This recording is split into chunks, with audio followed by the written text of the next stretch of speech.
እሺ እንዴት ዋላችሁ? የዛሬ አጀንዳችን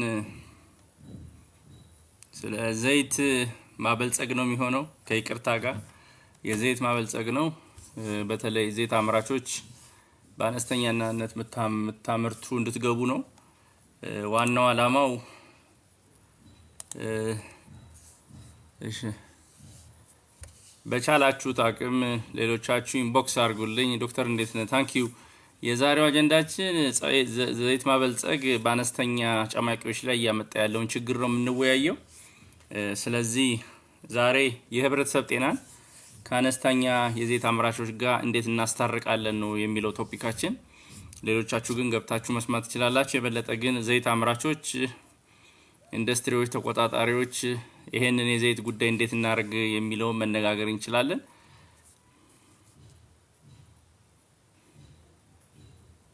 ጥቁር አዝሙድ እሺ፣ ስለ ዘይት ኤኒ ዘይቶች መነጋገር እንችላለን። እሺ ታለም ሃይ እንዴት ናችሁ? የዛሬ አጀንዳችን አንድ 10 ደቂቃ 5 ደቂቃ ይቀራል። የዘይት ማበልጸግ በሀገራችን ዘይት በቫይታሚን ኤ እና ዲ አስገዳጅ እንዲሆን ተብሏል።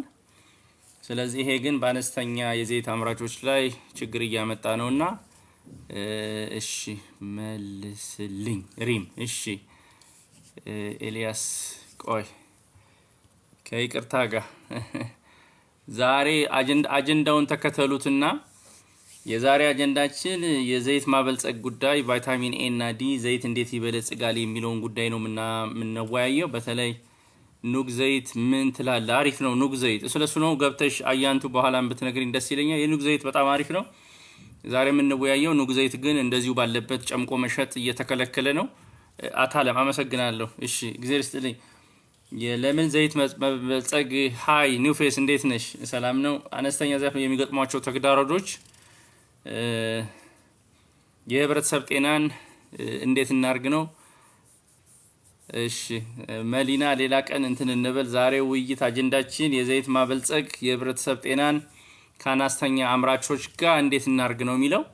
ስለዚህ በቻላችሁት አቅም ዘይት የምትጠቀሙ ሰዎች ካላችሁ መስማት፣ ምን አይነት ዘይት ልጠቀም፣ የኑግ ዘይት እንዴት ነው የሚለውን ነው የምንነጋገረው ዛሬ። በተለይ ዘይት አምራቾች ብትኖሩ በጣም ደስ ይለኛል። ሊንክድኢን ፔጅ ላይ የወጣ ጽሁፍ አለ፣ እሱንም ማየት ትችላላችሁ። እንደምታውቁት አንድ 4 ደቂቃ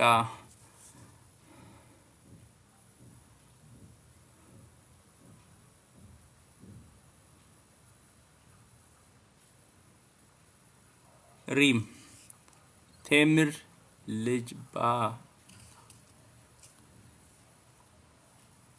ወይ በአማርኛ ሪም አልተነበበልኝም። እሺ እንዳላችሁት ግን ከይቅርታ ጋር የዛሬ አጀንዳችን የዘይት ማበልጸግን ጉዳይና የቫይታሚን ኤ ዲ አነስተኛ አምራቾችን ከህብረተሰብ ጤና ጋር እንዴት እናስታርቅ ነው የሚለው። አንድ 5 ደቂቃ ይቀረናል። በቻላችሁ አቅም ሌሎቻችሁ ኢንቦክስ አድርጉልኝና በሌላ ጊዜ ወይም ከሰዓት በኋላ ልገባ እችላለሁ። ዛሬ ግን አጀንዳውን መከታተል ያስፈልጋል። በቻልኩት አቅም የእናት የልጆችን ጉዳይ እየመለስኩ ነው። ከዛ ውጪ ግን ኢሹዎቹን ሰፋ ማድረግ ያስፈልጋልና በቻላችሁት አቅም በዚህ ጉዳይ ላይ መነጋገር የምትችሉ። እንደምታውቁት እንግዲህ ሀገራችን ከ15 ከ20 ዓመት በፊት ዘይት ከውጭ አይመጣም ነበር፣ እዚሁ ጨምቀን ነው የምንጠቀመው። አሁን ግን ያው ፓልም ኦይል እና የተመሳሰሉት ከውጭ ሀገር እየመጡ እየገቡ ነው ያሉት። አንድ 4 ደቂቃ አለን። ስለዚህ የዛሬ ርዕሳችን የዘይት ማበልጸግ። እሺ የጥቁር አዝሙድ ዘይት ለመስራት ታስባለሁ። ታለም ጥሩ ነው። ሀሳብሽን ልትነግሪኝ ትችያለሽ። ምን ችግር አለው ታዲያ? አበልጽጉ ይሉሻል። ጥቁር አዝሙድ መድኃኒት ነው ይባላል። እንግዲህ ያው እኔ ምግብን እንደ መድኃኒት አልቆጥረውም፣ ግን በጣም ጠቃሚ እንትን አለው። እሺ ዘይት አምራቾች ጥቁር አዝሙድ ታለም ጥሩ ሀሳብ ነው። ጨምቀሽ መሸጡ ከውጪ በብዛት ይገባልና አዎ አሁን ዛሬ ብትሰሚ ጥሩ ነው። ኑር ሀሳብ ሰላም ዶክተር፣ ወደ ዘይት ስራ መግባት ፈልጋል ነውና ወጪ ከማውጣትሽ በፊት ስላለው ህግ ብንወያይ ጥሩ ነው። ኑር ሀሰን ብዙ ሰው በዚህ በትንሿ መጭመቂያ ወደ ስራ እየገባ ነው። ይህንንም ፕሮግራም አንድ ያዘጋጀሁት ብዙዎቻችሁ ከመከራታችሁና ህግ ከመምጣቱ በፊት ዝግጅት እንድታረጉ ብዬ ነው። ሰሙ ስለ ኪሎ ምናምን ያለውን ዛሬ ማስተናገድ አልችልም፣ ይቅርታ። ፔጅ አርጉልኝ ቻትጂፒቲ ላይ ለመመልከት ሞክሩ በቻላት ልጄ የቴምር ውሃ ዘብዝፌ ባጠጣው ችግር አለው ለምን እንደፈለግሽው አላወቅኩም የቴምር ውሃ ማጠጣት የፈለግሽው ቴምር ስኳር ነው ያለው ምንም የተለየ ነገር የለም ፋይበሩ ነው የሚጠቅመው እንደ ተጨማሪ ምግብ መጠቀም ትችያለሽ ማጠጣቱ ስኳር ነው ለምን እንደፈለግሽው አልገባኝም እሺ ስለዚህ አንድ ሁለት ደቂቃ ይቀረናል ዘይት ላይ ያላችሁ ጥያቄ ካለና እባካችሁ በቻላችሁ ታቅም እንግዲህ ከገበያ ሳትወጡ በዚህ በዘይት ጉዳይ ላይ ያመረታችሁ ወደ ስራ መግባት የምትስቡ ካለ ይሄንን ፕሮግራም እንድትከታተሉ ብዬ ነው የዛሬ በቻላችሁ ታቅም እሺ በዚህ ጌት አመሰግናለሁ በዚህ ጌት አክባሪ ነኝ ይላል አመሰግናለሁ ዛሬ የምናወራው በጣም ብዙ ጥያቄ ከምትጠየቅበት አንዳንድ ሰዎች የዘይት ጨማቂዎች ደጋፊ መስላቸዋል እኔ ባላንስድ የሆነ ነው መንግስት ያወጣው ዘይት መበልጸግ የሚል ግዴታ አለ እሱን እና እነዚህ ደግሞ እየጨመቁ ያሉት እንዴት ተስማምተው ሊሰሩ እንደሚችሉ የመፍትሄ ሐሳብ እንድንወያይና ራሳችሁን እንድትዘጋጁ ነው ብዙዎች ወደ ዘይት ምንድነው መጭመቅ ስራ ውስጥ ብላችሁ ትገባላችሁ በዘላቂነቱ ግን ዘይት ማበልጸግ አስገዳጅ እየሆነ ስለመጣ እንዴት ትሆናላችሁ የሚለውን ራሳችሁ ማብራችሁ ተደራጅታችሁ መስራት ይኖርባችኋል የሚል ጥያቄ ነው ስለዚህ በቻላችሁ ታቅም ዘይት ላይ መግባት መቆጣጠር መስራት የምትፈልጉ ካሉ ብንወያይ በተለይ አምራቾች የሆናችሁ ኢንቦክስ ታረጉልኛላችሁ አግዘን ይያላችሁ ማህበር ማናግሮኝ ያቃል ስለሱ ነው ዛሬ የምንነጋገረው የዛሬ አጀንዳችን ዘይት ማበልጸግ የህብረተሰብ ጤናን ባማከለ መልኩ ያነስተኛ አምራቾችን ቀጣይነት እንዴት እናስታርቃለን ነው የዛሬው ፕሮግራማችን ስለዚህ በቻላችሁ ታቅም ዛሬ ምን አይነት እሺ ብዙ አትጨነቅ በዚህ እድሜ ብዙ አይመገቡም ወይስ ኦኬ እሺ የሱፍ ነው ወይስ የኑግ ነው ሪኮመንድ የምታደርገው ለመጠቀም ለጤና ይላል ይቀራረባሉ ብዙ ርቀት የላቸውም ግን የኑግን መከራለው የሱፍ ከውጪ የሚመጣው በብዛት ምንጩ ስለማይታወቅ ምንጩ የሚታወቀው መጠቀም የውጪ ሀገር ዘይቶች ከውስጥ ይሻላሉ ለምሳሌ ኦማር ይላል እንግዲህ እንደነ ኦማር ያሉ ፓልም አይደሉ ምንድን ዘይቶች ናቸው ዳድ የሚለው ከውጭ ሀገር የሚገቡት ያው ተጣርተው የሚገቡ ስለሆነ የቆይታችሁ ጊዜያቸው ከ6 ወር እስከ 1 አመት እንግዲህ ለሁል ስላሴ አሪፍ ነው ስለሚሉ ነው ችግር ይኖራል ከነ ጨምቀሽ ሳይሆን ከነ ፍሬው ካበላሽው ፋይበር ስላለው ሊያገለግል ይችላል ጨምቀሽ በማብላትሽ ግን የሚጠቅምሽ ነገር የለም ለድርቀት እሺ ሐሳቤን እያስቀየራችሁኝ ነው አንዳንዶቻችሁ ዘይት አምራቾች ብትገቡ ደስ ይለኛል ግን መጀመሪያ ሐሳቤን ላንጸባርቅና እንትን ልበል ቤት ውስጥ የተጨመቀው ለመጠባበስ አይሆንም ይባላል ማይ ሰንስ ታንክ ዩ ለምንድን ነው የማይሆነው በቤት ውስጥ የተጨመቀው ለመጠባበስ አይሆንም ይባላል ሰላም ዶክተር ግባ ብሩክ ታንክ ዩ ብሩክ ሐሳብ ልስጥና አስገባሃለሁ ታንክ ዩ ዛሬ ዶክተር ኢንጂነር ብሩክም አለ አብሮኝ ስለዚህ የዘይት አምራቾች እስካሁን አትታዩኝም ዘይት አምራቾች ካላችሁ እባካችሁ የኢንቦክስ እያረጋችሁ እንወያይ እንነጋገር ምትሉዋለን ቤዚ አረ ፕሊስ መልስልኝ እንደተናገርኩት ነው እንግዲህ ዛሬ ስለ ክብደት ምናምን ለማውራት አይደለም የመጣሁት የዘይት ማበልጸግ ቶፒኩ ዛሬ ከሆናችሁ ስሙ እሺ ወይዘሮ አለሜ ኤጂ ሰላም ዶክተር ሰላም ዘይት አምራች ከሆናችሁ በጣም ደስ ይለኛል ብንወያይ አረብ ኦማር ዘይት ጉዳት አላቸው ወይ የለውም አት ኢንጂነር ብሩክ እነ ኦማር ዘይቶች ጉዳት አላቸው አይደል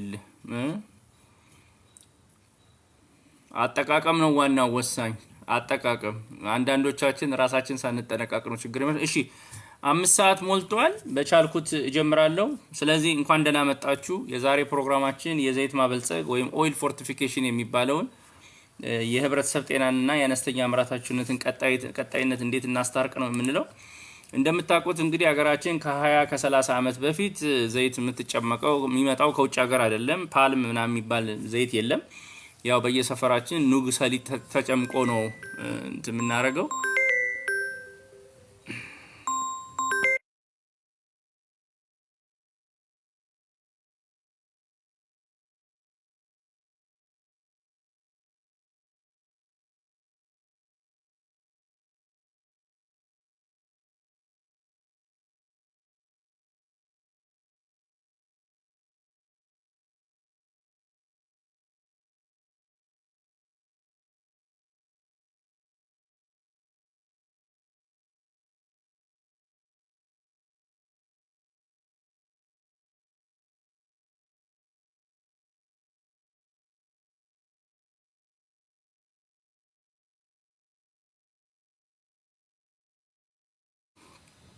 እሺ ይቅርታ እሺ የጭቃ ዘይት ግን ጉልበትን የማደም ጉዳት አለው አው ማለት የዘይት ጭቃ ያው ከፍተኛ ሳቹሬትድ ፋት ስላለው ይጎዳል አው ልክ ነው ወይዘሮ አልሚ ስለዚህ እሺ ሼር አርጉ ይሄን ነገር ለሌላ ሰው የሚገባ ስለዚህ አገራችን እንግዲህ ጤና ጣቢያ ፈልጌ እሺ በየሰፈራችን ነበር የሚጨመቀው እሱንም በብዛት የሚጨመቀው ኑግ ነው በብዛት ዘይት ቢቀር ቆንጆ ነው እንግዲህ እንደ ምርጫሽ ነው ዘይት ጠቃሚ ነገር ነው እኔ ይቅር አይደለም አጠቃቀማችን አይብዛ ነው እንጂ ሰሊ ይቅር ሚለውን እንኳን ብዙ አልተጠቀመውም ስለዚህ ዘይት አምራቾች ከዚህ በፊት ያው ኑግ ያልተጣራ ነው በሚል ስራ እንዲያመርቱ ተከልክለው ነበር ህግ ጫና ነበረባቸው እስከ 2010 እና በብዛት ያልተጣራ ዘይት ኑግንም ይሁን ሰሊጥንም ሪፋይን ካልተደረገ በስተቀር ዘይት መሸጥ አትችሉም ተብሎ በ2012 ዓመተ ምህረት በፈረንጆች ባንድ ተደርጎ ነበር በዛ ምክንያት ብዙ ኢንዱስትሪዎች ተቸግረው ነበር በኋላ ግን እንደምታውቁት የሰሊጥና የኑግ ዋጋ በጣም በመወደዱ ወደ ሁመራ ምናምን የሚመጣው መንግስት ወደ ውጪ ነው የሚልከውና ዘይትን እንደበፊቱ ጤነኛ ዘይት ጨምቀም መጠቀም አልቻልንም ስለዚህ በሚያሳዝን ሁኔታ ለጤነኛ ላልሆነው ለፓልም ኦይል ነው ከ90% በላይ ደግሞ ያው የረጋው የምንለው እዚህ ፀሐይ ላይ ያሞቃችሁ ተዋጣዋት ለመጠቀም ራሱ ፀሐይ ላይ የምታሞቁትን የረጋውን የፓልም ከኢንዶኔዥያ የሚመጣውን መጠቀም ጀምረናል ስለዚህ በዛ ምክንያት ብዙ የደረሰብን ጉዳቶች አሉ አገራችንም ተበዝብዛለች ብዬ ነው ማስበው ያው ዶላሩን በአንድ በኩል ብናገኘው ፓልም ደግሞ ለማስገባት በጣም ብዙ ወጪ ይወጣል ከዛ ውጪ የሚያሳዝነው አገራችን ውስጥ የሚገባው የፓልም ጥራት ራሱ ደረጃው ጥሩ አይደለም የተለያዩ አይነት ፓልሞች አሉ እሺ የተለያዩ አይነት ፓልሞች አሉ ስለዚህ እነዛ ፓልሞች የየራሳቸው ችግር እያመጡ ነው እሺ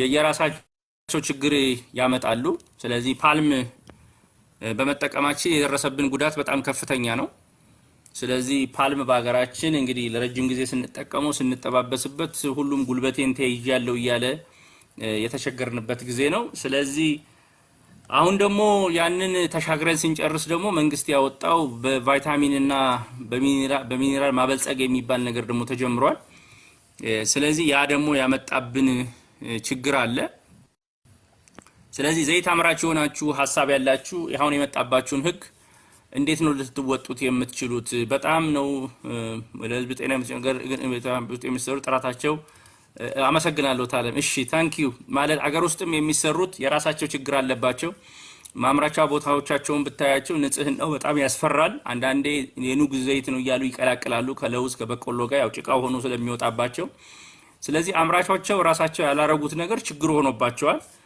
ብዙ አምራቾች በዚህ ጉዳይ ላይ ይጠይቁኛል ስለዚህ እንደምታውቁት እንግዲህ አሁን የዘይት ዋጋ እስከ 2500 ድረስ የደረሰበት ወቅት ነው ያለነው ስለዚህ የዘይት መጭመቂያውን በየቦታችሁ እየገዛችሁ የምትጠቀሙ ሰዎች አላችሁ በተለያየ ጊዜ እንደገለጽኩት ይሄ ዘይት ለረጅም ጊዜ መቆየት አይችልም ለጤናችሁ ብላችሁ ግን የምትጠቀሙትን ዘይት ብትመርጡት ብዬ መምከር ፈልጋለሁ እንደ ፓልም ኦይል ያሉ ለሚጠባበስ ነገር ሊሆን ይችላል ከዛ ውጪ ግን በየጊዜው መብላት ከፍተኛ የሆነ ልብ የሚደፍን ቅባት ስላለው ይሄንን ዘይት ጤነኛ አይደለም ስለዚህ መመክራችሁ በቻላችሁ ታቀም እንደ ኑግ ሰሊጥ ያሉ ዘይቶችን የቸለኒ አይነት ዘይቶች ብትጠቀሙ ጤናችሁን ትጠብቃላችሁ ካልሆነ ግን መጠናችሁን ቀንሳችሁ ዘይት ላይ እንድታተኩሩ ለማለት ነው ስለዚህ የዚህ የዘይት ጉዳይ አሁን ደግሞ አገራችን እንደምታውቁት ምግብ ማበልጸግ ለምን አስፈለገ ነው ቀጥሎ ደግሞ ምግብ ማበልጸግ ያስፈልገው ቫይታሚን ኤ እና ዲ እጥረት አለብን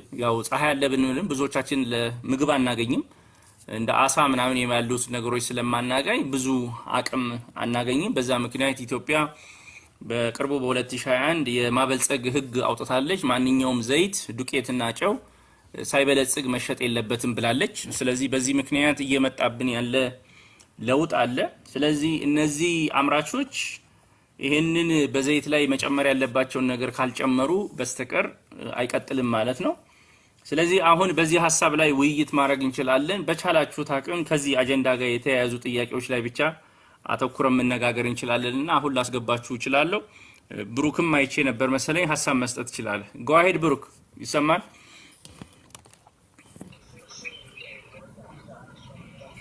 አሎ ብሩክ ሰላም ዶክተር እንዴት ነህ ብሩክ? ሰላም ነህ? ደህና ሁሉ መልካም። እሺ መልካም። ሀሳቡን ሰምተዋል መሰለኝ። የዘይት ማበልጸግ ተጀምሯል። ያ ዘይት ማበልጸግ እኔ እንደ ባለሙያ አሁንም ሁሉም እንዲሰማኝ እፈልጋለሁ። ዘይት መበልጸጉ ደጋፊ ነኝ። አንዳንዶች ዘይት አምራቾች አሻግሬ ምንድነው ፎርቲፊኬሽን የማይደግፍና አምራቾቹ እንዲቀጥሉ ማበረታታቸው ይመስላል። አላልኩም። የዘይት አምራቾች ጊዜ ተሰጥቷቸው ማበልጸግ እንዲሰሩ ነው እንጂ ማበልጸግ በጣም ጠቃሚ ነገር ነው። የቫይታሚን ኤ እና ዲ እጥረት በሀገራችን ከፍተኛ ስለሆነ የጤናም ችግር ስለሆነ መጨመሩ ተገቢ ነው። ግን ለነዚህ አምራቾች በቂ ጊዜ ሊሰጣቸው ይገባል። ራሳቸውን አፕግሬድ አድርገው ራሳቸው ሊያበለጽጉ የሚችሉበት ወይ ተደራጅተው ሊያበለጽጉ ወይ ደግሞ ለሚያበለጽጉ ሰጥተው የተጨመረበት እንዲሸጡ ለማድረግ ነውና አልሆነ ግን በቅርብ ጊዜ ከገበያ ይወጣሉ ነው ሀሳቡ። መቀጠል ትችላለህ ብሩክ። በጣም ጥሩ ሀሳብ ነው። እንኳን እንደ ባለሙያ ይቀርብና እንደው ትንሽ ንባብ ያለው ሰው ፎርቲፊኬሽን ጥቅም እንዳለው ያውቃል። እውነት ነው። ስለዚህ ፎርቲፊኬሽን ዶክተር ባደረገው ሌሎች ሰዎች እንትን ይከለክላል ብያለሁ። ምክንያቱም ሀገራችን ላይ የማይክሮኒክስ እጥረት ወይም ቪታሚን መሰል ሌሎች ኒውትሪንቶች ሀገራችን ላይ ያላቸው ተጽዕኖ ቀላል የሚባል አይደለም። በተለይ ደግሞ ቪታሚን ኤ እጥረቱ ልጆችም ላይ እንዲሁም ኢሚዩኒቲ ላይ በሽታን የመከላከል እንዲሁም የልጆች ላይ ከፍተኛ የሆነ ተጽዕኖ አለው። ስለዚህ ቪታሚን ኤን በዘይት በተለይ ደግሞ ነገር ላይ ዘይት እንደ ኢንግሪዲየንት ነው የምንጠቀመው አይደለ? በጣም ከምግቡ ሁሉ ውስጥ የምንጠቀመው አውሮፓዎቹም ሌሎችም የምግብ አበሳሰል ከተመለከተ በጣም ስሞል አማውንት ነው የሚጠቀሙት። እኛ ሀገር ደግሞ እንደ ግብአት የምንጠቀም ከዛም ላይ የምናገኘው የኒውትሪየንት አቅም ትንሽ ሲሆን ከፍተኛ የሆነ ተጽዕኖ ይኖረዋል። ስለዚህ ሰርቲፊኬሽን ለዘይት አምራቾችም ለዱቄት አምራቾችም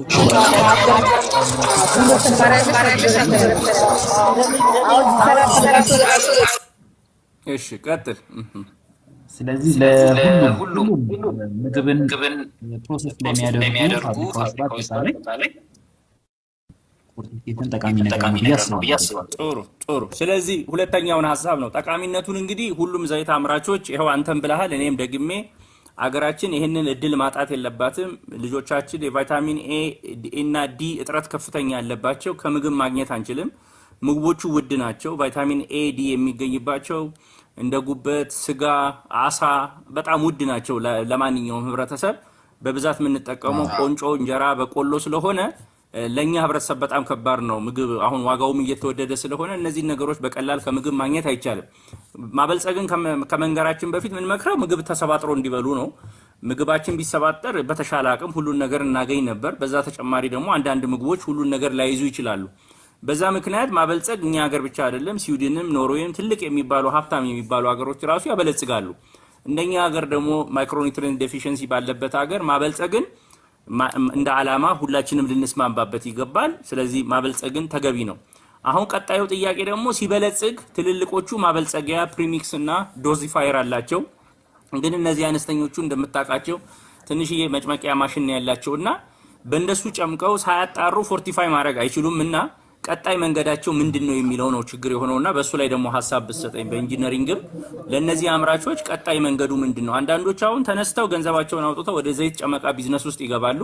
ግን ብራቸው እንዳይከስር አሁኑኑ ጥንቃቄ እንዲያደርጉ፣ ዋናው ግን አላማውን እንደ ህብረተሰብ ሊቀበሉት ይገባል ማለት ነው። መበልጸጉ ለሁላችንም ስለሆነ። ቀጥል ብሩክ። ሌሎች ሀገሮች ላይ ካለ ኤክስፒሪየንስ ስንነሳ የሪፋይነሪ ወይም የማጣራት ቢዝነስ ወይም የካምፓኒ አቅም ብዙ ጊዜ ማንዳት ተደርጎ ነው የሚወሰደው። ስለዚህ ፕሪሚክሱንም አብረው ኢንክሉድ ያደርጉታል ፋሲሊቲያቸው ላይ ወይም የምርት ቦታቸው ላይ ፕሪሚክሱን አብረው ነው የሚተክሉት። በእኛ ሀገር ደግሞ ገና ወደ ሪፋይነሪ ማለት ነው። ልክ ነው። ስለዚህ የሪፋይነሪ ቦታ ወይም ስፔስ ደግሞ ስለሌላቸው መጀመሪያ ከፎርቲፊኬሽን በፊት ወደ ማጣሪያ እነሱ አንዳንዴ ማጣሪያ የሚሉት እንግዲህ ይሄ ጭቃውን ምናምን ማጣራት ነው ማጣራት ብለው የሚያስቡት አነስተኞቹ። ማጣራት ግን ማለት እንደሱ አይደለም።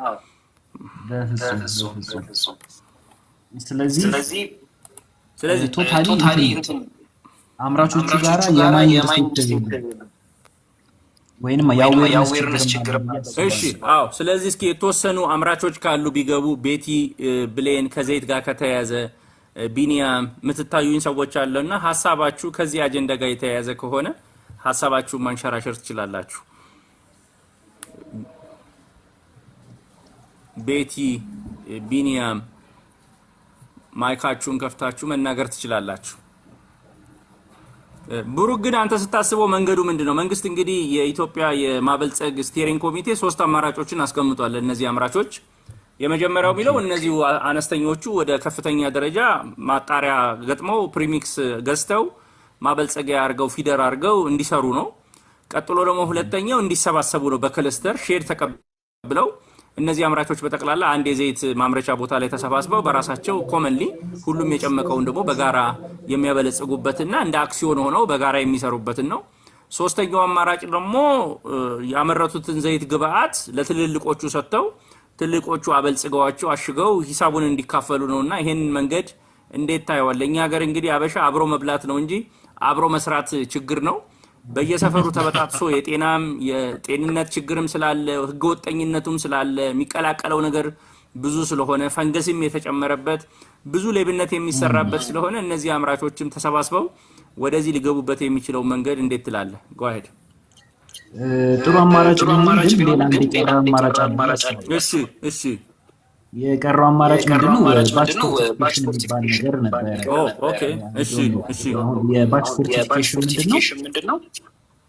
ኮንቲኒየስሊ በፕሪሚክስ አድ ከማድረግ በተለይ ለትንንሽ አምራቾች ለአንድ ባች ሰጥቶ ቀላቅለው እያደረጉ አንዱ ጥያቄ እሱ ጋር ነው። አሁን ጥሩ አማራጭ ነው እንደ ኢንጂነር ያመጣኸው። ይሄንንም አማራጭ ነው ሞተውተው በባች ለምን ፕሪሚክሱን ገዝተው በመበጥበጫ በጥብጠው አይጨምሩና አይሸጡልንም ነው አንዱ ጥያቄ የሚጠይቁት።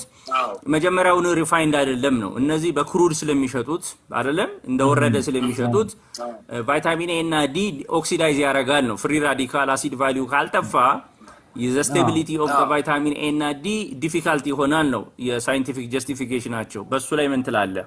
ይሄ ባች ሚለው ሪፋይንድ ሆኖ ቢሆን ሊያስከደኝ ይችላል፣ ግን ያልተጠራ ከሆነ እንዴት ይሆናል የሚለውን ሐሳብ ብትሰጥበት። የመጀመሪያው ሐሳብ ዶክተር መጀመሪያ ወደ ማጣሪያ ሜዳ የመጨረሻ ስቴጅ የት ያጣሩት? እሱ በአነስተኛ ያሉት እኮ ማጣሪያ ያላቸው መጀመሪያው ነው ማጣሪያ ያላቸው። እሱ ነው እንግዲህ መሰረታዊ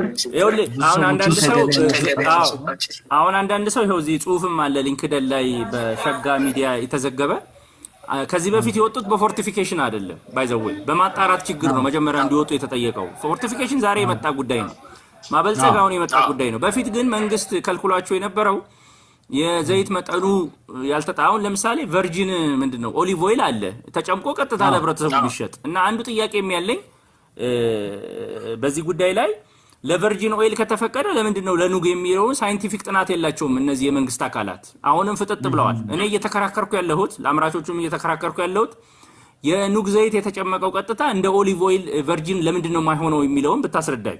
እዚህ ላይ ልንግባባ አልቻልንም ከመንግስት አካላት ጋር። አሁንም ቨርጂን ኦሊቭ ኦይል መበልጸግ አልተገደደም፣ ሳይበለጽግ መምጣት ይችላል ነው የሚለው። አሁንም ቢሆን ያልበለጸገ ግን ለኛ ኑግና ሰሊጥ ሲወግን ይበልጽግ ይላልና ማን ነው ይሄንን ሳይንቲፊክ ኤቪደንስ ያመጣው የሚለው ደግሞ አንዱ ጥያቄ ይሄ ነው። ቤቲ ቢለኝ መግባት ትችል ገብተሻል፣ ግን ሀሳብ መስጠት ትችላለሽ። አይደል ነው አይታየኝም። ቀጥል ብሩክ። ልክ ነው ዶክተር። ያው ሁሉንም ነገር ከሳይንቲፊክ ሳይሆን ከማርኬቲንግ ፐርስፔክቲቭ ምናልባት ታይቶ የተወሰነ ይመስለኛል። እንዴት ምን ማለት ከሳይንቲፊክ አሁን በሳይንቲፊክ ፐርስፔክቲቭ ከሆነ አሁን የተነሱትን ሀሳቦች የማይደግፍ ነገር ነው እኮ። እሱን እኮ ነው የምለው። አሁን እዚህ ጋር በዚህ ጉዳይ ላይ ከመንግስት አካላትም እኔ ለማጣራት ሞክሬያለሁ። የተወሰነ ጊዜ ስቴሪንግ ኮሚቴው ላይ ሰራ ነበር፣ ስላልተግባባን የወጣ ነው። የፈንደር ከፍተኛ ምንም ማለት እነሱ የሚሉት የአሲድ መጠኑ የኑግ ዘይት ሲለካ ከፍተኛ ነው የሚሉት ገብቷል። ግን ያ ከፍተኛ የምንለው ፓልም ኦይል በላይ ይበልጣል ወይ ሰው አሁን ከሚበላው በላይ ይበልጣል ወይ? ሪስክ አሰስመንት ደግሞ መሰራት አለበት። ለምሳሌ ይሄን ዘይት በልተ የምትደርስበት ጉዳት በህብረተሰቡ ላይ የባሰ ነው ወይስ ፓልም እየበላ ወይም ከሌላ ዓለም እየመጣ ያለው ነው እየጎዳው የሚለው ልናጠናው ይገባል። ይሄ ጥናት ሳይጠና ነው ኑግንና ሰሊጥን በጥሬው የተጨመቀው አሲድ ቫልዩ አለ ብሎ ሳይንቲፊክ ያልሆኑ ሰዎች ናቸው ወስነው ወደዚህ ውሳኔ የገቡትና መረጃው ጽሁፉ ጥናቱ አሳዩኝ ብያቸዋለሁ እስካሁን።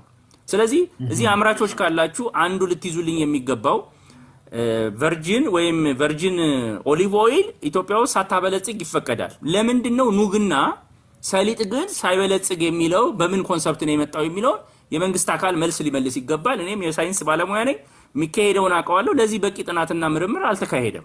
ይሄ ባልተካሄደበት ሁኔታ አይደለም ለምንድነው እነዚህ ኑግ አምራቾች ምንድነው ካላጣራችሁ የሚባሉት ነው አንዱ ጥያቄ። ብሩክ መላኩ ዘይት አምራች ነህ። ቤቲ ሐሳብ ብትገቡ ዘይት አምራቾች ለእናንተ ብለን ነበር ይሄን ፕሮግራም ያዘጋጀ ነው። ብዙዎቻችሁም ኢንቦክስ ታረጋላችሁ። ያው ቲፎዞ ብቻ ነው እንጂ የምትፈልጉት ትንሽ የሳይንስ ሐሳብ ሲመጣ እናንተ ይከፋቸዋል። ባይዘወይ ቲፎዞ ስትሆን በቃ ይመጣሉ።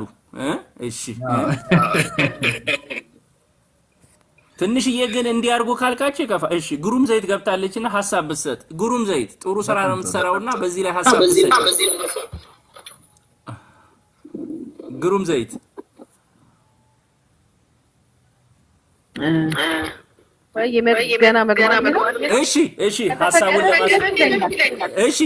ሐሳቡን ለማስረዳት የፈለኩት የዚህ እንዳንቺ አይነት ያሉ በአነስተኛ እየጨመቁ የሚሸጡ አካሎች ሁለት ችግር ገጥሟቸዋል። አንዱ አጣሩ የሚል ነው፣ ቀጥሎ ደግሞ አበልጽጉ የሚል ነው። እኔና ዶክተር ኢንጂነር ብሩክ እየተነጋገርን ያለነው ይሄ አጣሩ የሚለው አካል ለቨርጂን ኦሊቭ ኦይል ሲሆን ማጣራት ችግር የለውም ብሏል። ማለት ቀጥታ ቨርጂን ኦይል ቀጥታ ተጨምቆ ይሸጣል፣ ይፈቀዳል። ለምንድነው ቀጥታ የወጣውን ኑግና ሰሊጥ መሸጥ የሚከለክሉን የሚለውን ሳይንሳዊ ጥናት አልተካሄደም። እርግጠኛ ነኝ በዚህ ላይ መልስ አልሰጡንም። አንዱ ጥያቄ እሱ ነው። ለምንድነው ማጣራት የሚያስፈልገው የሚለውን ጥያቄ ማለት ነው። እንደ ቨርጂን ኦሊቭ ኦይል ቀጥታ ኑግ ዘይትና ሰሊጥ ለምን አይሸጥም ወይም ሌሎቹም ለምን አይሸጡም ነው። ቀጥሎ ደግሞ ማበልጸግ የሚለው ጉዳይ አምራቾች ፕሪሚክሱን ገዝተው በባች ራሱ መቀላቀል ይችላሉ ነው ማለት።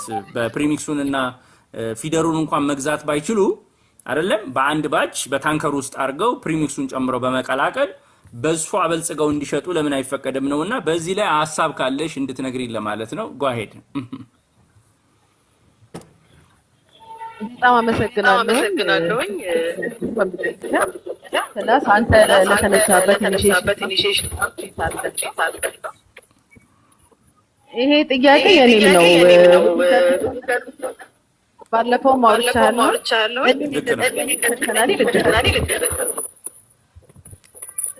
እንትኑን ከመክፈቴ በፊት ምግብና መድኃኒት ሄጄ ነበር። እሺ ሪኳየርመንታቸውን ለማወቅ እና አንደኛው ዴታ ሪፋይን ማድረግ አለባችሁ። የሪፋይን ነገር ትሩ ኬሚካል ፕሮሰስ እና ስለሚያል ኒውትሪሽናል ቫልዩን ያጣሉ። ነው አቋሚ አሁን ለምን ያንን ግንበና እንቀበላለን። ልክ ነው። ሁለተኛው ነገር ደግሞ ይገርም የሆነ ትሬኒንግ ተሰጥቷቸው እኔ የምትበት ፓወርፖይንት ነው የሰጠኝ። እነሱ ራሱ ኢንተርናል ኦኬ ትሬኒንግ ተሰጣቸው። ያ ትሬኒንግ የተሰጣቸው መደዳ ያብላሉ። ምንድን ነው ጉዳቱ? ያብላሉ ቀጥታ እንዲፈጸም ነው በቃ ማለት ነው። እና ይሄንን ግዴታ ነው ያሉት። የሚጠቅም ከሆነ አሁንም ጥሩ አርቲፊሻል ኤለመንት ከመጨመር ናቹራሊ ነገሮች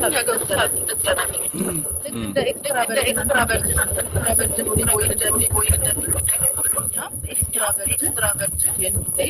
ኤክስትራ ቪርጅን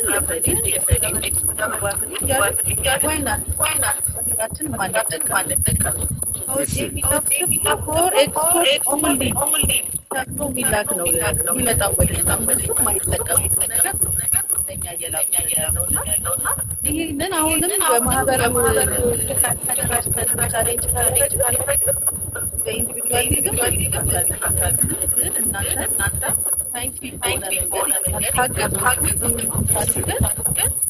ህብረተሰቡ የሚጠቅም ነገር ሊያግዙ ይገባል። ልክ ነው። ከገበያ ሊያገኙን አይገባም።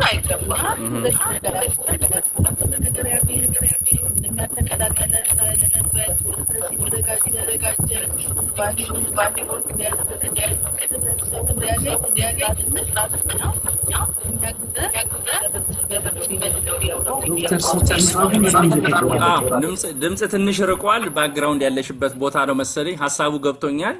ሁለት ነገር እናጥራ። የመጀመሪያውን ሐሳብ እቀበለዋለሁ ማለት ማጣራቱን ያልተጣራውን የመጀመሪያ ሪፋይኒንጉን ለምን ያስፈልጋል የሚለው ሳይንቲፊክ ኤቪደንስ ያሳዩን ነው። እኔም እየጠየቅኩ ያለሁት እሱ ነው።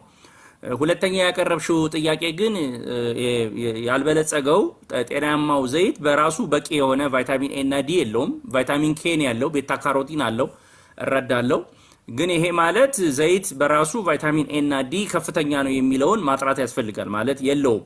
ከፍተኛ የሆነ ቤታ ካሮቲን አለው በቀለሙ ምክንያት። ግን አሁን እንደሚጨመረው አይነት ለህብረተሰብ ጤና እንደሚያገለግለው ቫይታሚን ኤ እና ዲ አያገለግልም። አንድ ግሩም ዘይት መረዳት ያለብሽ እንግዲህ ቫይታሚን ኤ እና ዲን በሰፕሊመንትም ይሰጣል። በጤና ጣቢያዎች ውስጥ በጠብታ ይሰጣል ለህፃናቶች ልጆች ካሏችሁ። በአገራችን ውስጥ በጣም ከፍተኛ እጥረት ስላለና አይን መድፈን ብዙ ችግሮች እያመጣ ስለሆነ ቫይታሚን ኤ በጠብታ ይሰጣል። ሁለተኛ ቫይታሚን ዲ ደግሞ አሁን በፀሐይ ያገኙት ነው። በፀሐይና በጡት በቂ ካልሆነ ደግሞ በድሮፕ ጡት ላይ በሚደረግ እየተሰጠ ነው። ይሄ ቫይታሚን በሰፕሊመንት የሚሰጠው ግን ውድ ነው። ስለዚህ በሰፕሊመንት ከመስጠት ይልቅ ደግሞ ሴትዮዋም ሰፕሊመንት የምታገኘው ከወለደች ካረገዘች በኋላ ጉዳቱ ከደረሰ በኋላ በምግብ ብታገኘው ቀድሞውኑ ጥቅም ላይ መዋል ይችላል በሚል ኮንሰፕት ምግብ ላይ ኤ እና ዲን ማበልጸግ እኔም እቀበለዋለሁ፣ ተገቢ ነው። ስለዚህ እናንተም ካመናችሁበት በዘይቱ ላይ የጨመቃችሁት በቂ ቫይታሚንና ኤ ዲ እንደሌለው መስማማት ያስፈልጋል። መጀመሪያ በቂ ቫይታሚን ኤ ዲ አለው የሚለውን ሳይንስ አይደግፈው አበንደስታን በቂ ቫይታሚን ኤ ዲ ስለሌለው ግን ዶክተር ማነው ኢንጂነር ብሩክ ያቀረበው ሐሳብ አለ። ቀጥሎ ጨምቃችሁ ከጨረሳችሁ በኋላ ከማሸጋችሁ በፊት ግን ፕሪሚክሱን በመግዛት በባች በአንድ ባች ታንከር ውስጥ ፕሪሚክሱን ነስንሳችሁ ቀላቅላችሁ እንድትሸጡ ግን ሊፈቀድላችሁ ይገባል የሚለው ነው የኛ አመለካከትና በዚህ ላይ ሐሳብ መስጠት ይችላልሽ። በጣም አመሰግናለሁ። ግልጽ አድርገልኛል። በቃ እንደዚህ አይነት መግባባት ነው የምፈልገው ማለት እናንተ እሺ አመሰግናለሁ።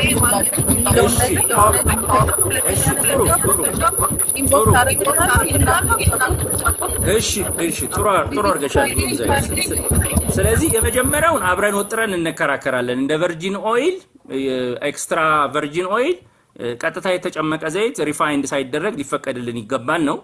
ቀጥሎ ግን እነሱ የሚቀርቡት ግሩም ዘይት መጠይቅሽ ይሄን ደግሞ ካላጣራችሁት ከፍተኛ የሼልፍ ላይፍ ችግር ስላለው ቫይታሚን ኤ እና ዲ ደግሞ ይጠፋል ነው የሚሉሽ። ቀጥሎ ደግሞ ካላጣራሽው ቫይታሚን ኤ እና ዲ ብትጨምሪበትም ዘይትሽ ያንቺ ታውቂያለሽ ከወር በላይ አይቀመጥም። ቫይታሚን ኤ እና ዲ ደግሞ ሲጨመርበት ኦክሲዴሽኑ በጣም ይጨምራልና ዘይት ቆይታው አይቆይም ነው የሚሉትና ይሄን ሐሳብ ደግሞ ምን ትያለሽ?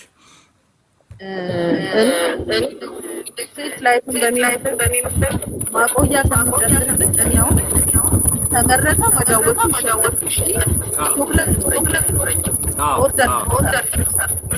ኦርደር ሰራው ማለት ተመረጠ ኮንሲደር ጋር ስለዚህ አሁን ጻፊ የሚሉሽ እንኳን 1 ወር 2 ወር ነው ሼልፍ ላይፍ ብለሽ እቃ መሸጥ ትችያለሽ፣ መብትሽ ነው። ከጊዜው 1 ወር ነው 2 ወር የሚቀመጠው ብለሽ ሼልፍ ላይፉን አትመሽ ለህብረተሰቡ እስከሰጠሽው ድረስ ሰው በዛ ጊዜ ውስጥ እንዲጠመቅ አረጋለሁ ነው። እኔ ከዛ በተጨማሪ ግን ማሰብ ያለብን የአገር ሉዓላዊነት የሚለው ጉዳይ አለ። መንግስት የአገር ሉዓላዊነት ማለት ምግባችን ራሳችን መብላት አለብን፣ ከውጪ ማምጣት መተው አለብን፣ እዚሁ ባለው ነገሮች መጠቀም አለብን ይላል። ይሄ ከሆነ ደግሞ እንደናንተ ያሉት አምራቾችን ማበረታታት ነው እንጂ ማስወጣት አይገባም። በህግና በተለያዩ ምክንያቶች ልትወጡ አይገባም ማለት ነው። አንዱ መስማማው ዶላር በጣም ነው የሚወጣው አይደለ? ዋጋው እየጨመረ ነው። ስራ እያጣን ነው። ብዙ ሰው ስራ የሚያገኝበትን ስራ ነው 90% ፓልም ኦይል ስናመጣ ስራውን ለውጭ ሀገር ሰዎች ነው እየሰጠን ያለ ነው። ግን 90% እዚህ ሀገር ቢመረት ኖሮ ምን ያህል ስራ ይገኝ ነበር፣ ብዙ ባለሀብት ይፈጠር ነበር የሚለውንም ደግሞ ማየት ያስፈልጋል። ጥሬ ዕቃ ጋር ተያይዞ ግን በቂ ጥሬ ዕቃ አለሽ ወይ? አሁን አንዱ ጥያቄ ደግሞ እነዚህ አነስተኛ የምታመርቱት በቂ ምርት የላቸውም፣ በቂ ጥሬ ዕቃ አያገኙም ነውና ለዚህ ሁላ መሸፈን አይችሉም ነው የሚለውና እሱን ጥያቄ እንዴት ታይዋለሽ? ያው እኔ የማብነት ማዕቀብ የማሽን በቀን ነው 4 እሺ ለሱ ያህል አላለም። በፊት እኔ ደግሞ ይዝዳይ ነበር ሲወደድ ወደድ መጠጣው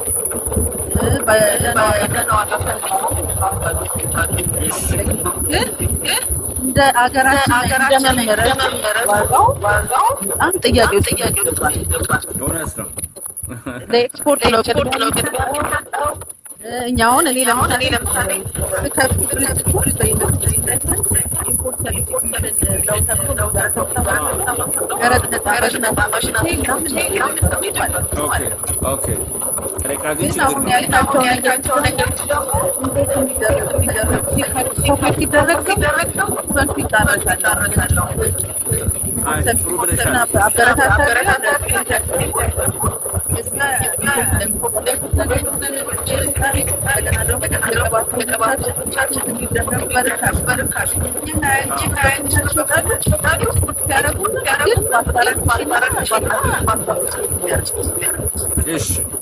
አመሰግናለሁ ጉሩም ዘይት በጣም ነው የማመሰግነው። ሁሉ ጊዜ ነው።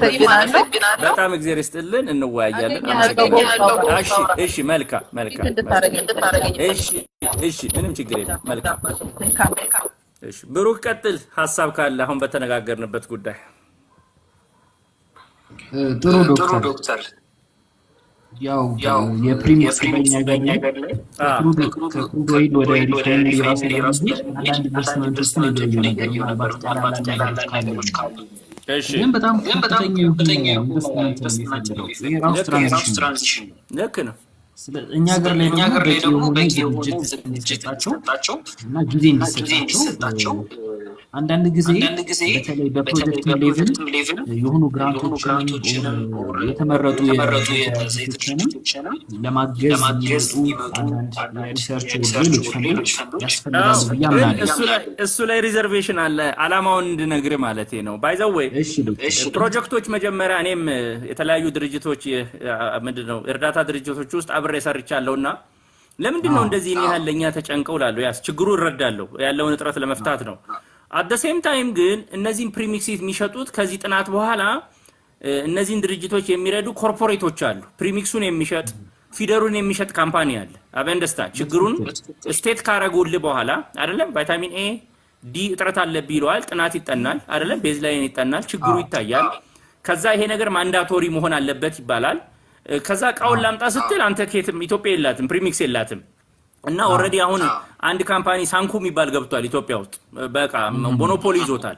ፕሪሚክሱ የሚያቀርበው በመንግስት ኢንቪቴሽን ኢንዱስትሪ መንደር ውስጥ ገብቶ እያመረተ ነው እና ለዚህ ብቻ ነው አሁን ትኩረቱም ያለው በዛ ምክንያት ነው። አበንደስታን ስለዚህ ይሄ ድርጅት እዚህ ሀገር እስከገባው ድረስ ህጉን አስፈጽሙልኝ እያለ ነው። የጠራችሁኝ በእንትንን ማበልጸግን ማንዳቶሪ ያደርጋለሁ ትሸጣለህ ብላችሁኝ ነው ያመጣችሁኝ። አበንደስታን ገንዘቤን ማግኘት ካለብኝ ህጉን ተቆጣጠሩ ይላል። ባይዘው ጫናው ይሄን ይሄን ነው።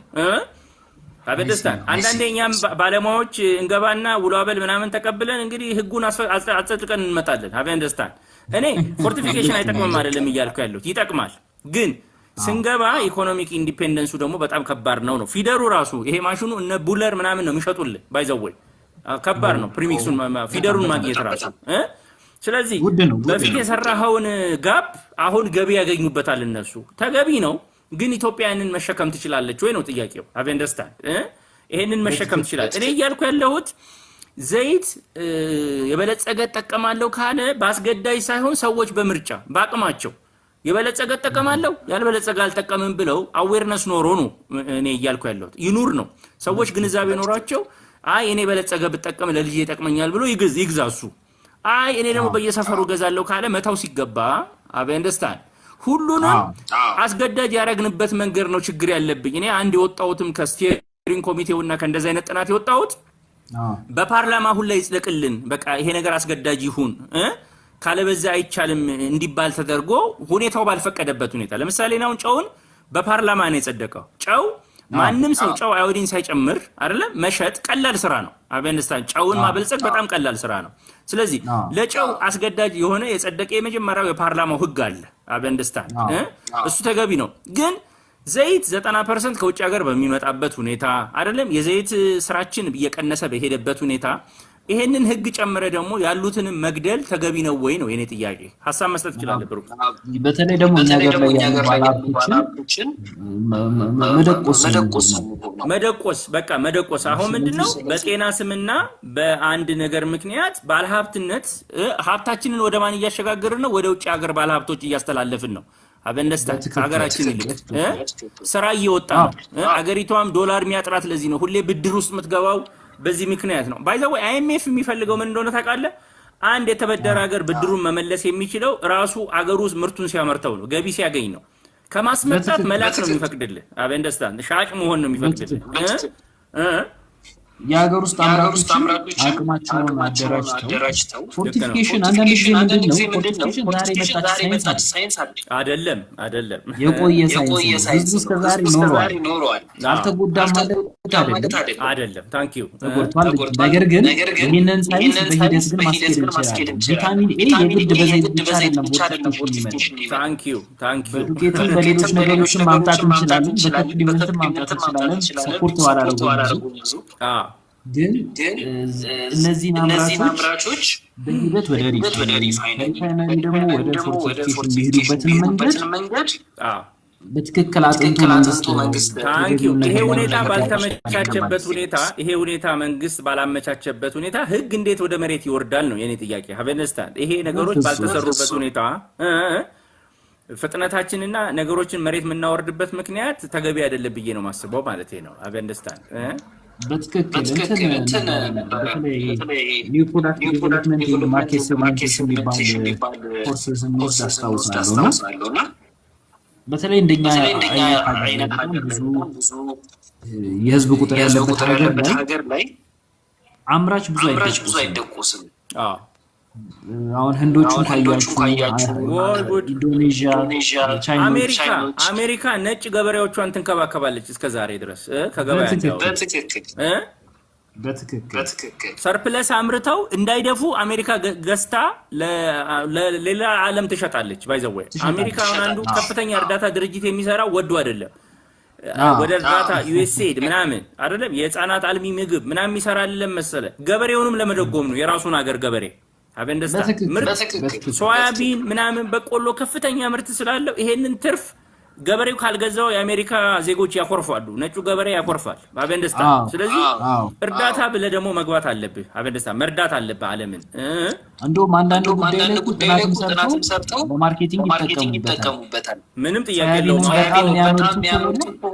ሶያቢን እዚህ ሀገር ያስፈልጋል ይሉና ለመሸጥ ማርኬቲንግ ከፍተኛ ተቀባዩ ቻይና ነች የሚገርም አሁን አንዷ በጣም ከተቸገረች ውስጥ ቻይና ነች የሶያቢንን እንትን ከቻይና ጋር የትሬድ ዋር በሚኖርበት ጊዜ የአሜሪካ ገበሬ ሶያቢኑን መሸጥ አልቻለም በቃ እዛው ደርቆ ቀረ ሊበላውም አይችልም ምርቱ በጣም ሰርፕለስ ነው ስለዚህ ይሄን ያልኩ ያለው ምንድነው ሌሎች አገራቸው ለራሳቸው አገር ኢኮኖሚ አይደለም በዚህ ያህል ጥበቃ ሲያረጉ እኛ ግን ዘይት አምራቾቻችንን ከገበያ እንዲወጡ አይደለም በምንድነው ሬጉሌሽንን ባሪየር ያረግንባቸው ህጎችን ማሳለጫ መስሪያ መሆን ተተን መከልከያ አይደለም የምግብ ደህንነት የምግብ ጥራት የቫይታሚን ዲ የፎርቲፊኬሽን የማይክሮኒውትሪየንት እያልክ ልታስወጣቸው ልታዳክማቸው አይገባም ነው መንገድ ልትፈልግላቸው ነው የሚገባው ሁሉ ጊዜ አበንደስታ በትክክል ማሪዮ ሐሳባለሽ የጻፈችው ፉድ ፖለቲክስ የሚለው እሺ እዛ ላይ ማስታወሰው በተለይ የምግብ ኒውትሪሽን ሞደርን ኒውትሪሽን እና ፉድ ፖሊሲ ምን ያህል ኢንተግሬትድ እንደሆነ አሁን አንዳንድ ጊዜ እኛ ከሳይንስ ፐርስፔክቲቭ ብቻ የፎርቲፊኬሽን ጥቅም የቫይታሚን ጥቅም ብቻ ስናወራ ያ ብቻ አይደለም የመንግስት ፖሊሲ ላይ ለየትኛው ፐርፐዝ ነው ጌን እያደረገ ያለው እሱም ፓርት ነው ማየት ያልቻል ነው ብዙ ፖሊሲ ሜከር ጋር እኔ መንግስት ስራ ያቆምኩት አንዱ ሞኞች ነን። በከፈቱልን ቱቦ ውስጥ ነው የምንሻገረውኛ። ማበልጸግ ፎርቲፊኬሽን ጠቃሚ ነው ሲል ሁላችንም በዛ ቱቦ ውስጥ እናልፋለን። ለምንድን ነው በዚህ ቱቦ ውስጥ የምናልፈው? ሲስተሙን አንደርስታንድ ማድረግ ያስፈልጋል። ሃቭ አንደርስታንድ ፖለቲክሱን ይሄንን ሲያደርጉ ለምንድን ነው ለእኛ ብቻ ነው ወይስ ለእነሱ የሚያመጣው ቤኔፊት የሚለውን አንደርስታንድ አናረገው። ሃቭ አንደርስታንድ ሞኝነት አለ እኛ ሀገር በፖሊሲ አውጩ ላይ ሞኝነት አለ።